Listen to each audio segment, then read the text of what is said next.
ikintu cyagiye kumbabaza ko umusiro cyatari ndakuzukuri ivyo bintu ngiye gukurikiza kuri nakoze zo 10 minutes zanje inyuma yanje bankurikije ni kuvuga umuntu yaje inyuma yanje artist amaze gukora je ndi mu artist nimaze gukora indirimbo nka Body collaboration ikomeye bro in East Africa ugacunkurikiza producer akaza kuvuza indirimbo yo mu gihugu cyo hanze producer kuri piano bankurikije Joel bro inyuma yanje haje Joel okay aza kuvuza indirimbo atari n'indondi kuri piano yo hanze indirimbo yo hanze oh my gosh narahari iminota yakwiswe 30 wewe kuse this 10 minutes ukubyumva nka DJ Phil Bite cyenda ikakivugire ngo uramuvuze Phil Bite genda kubwiza kuri ni novuga ko ku ruhande rumwe si kuri bose ndi kuvuga jewe yeah understand rero tureke kuba aba hypocrite je nakwane jokish ba Ami Pro kira barangwanya Ami Pro yeah kuma show menshi hari benshi nkuko nakubwiye yuko hariho abantu batigeze bishimira D1 kuva nkitangura umuziki kugeza isaha bamwe rero muri bo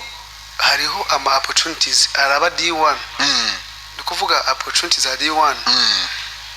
ezo kazi ziza kuri D1 yes vuga ati D1 yararose show hama ba aca kuri bo kakantu kuko they are not proud of me bagaca bigenze kundi ku nakubwira ukuri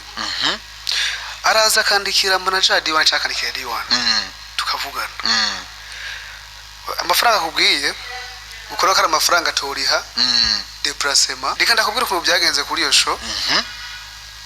byagenze nkuko nyine nuko byagenze nyine uwaturondeye yatubwiye ngo tufisaya miliyoni 1 million ntabwo ati yari aba udufaranga turazi ko ari support ariko no guhora message ngayirahari exclusive news katira message dababasu kuntu amafaranga ngokongera ko ni gusupportingana mezo kuno kubasi turabo kuntu déplacement kwira dukoresha ba dancers dukoresha nziza yabwiye kubwira boss ngo twamubwiye miliyoni nyinshi yazi ngese boss yarakweretse message boss wa Black FM kabisa uba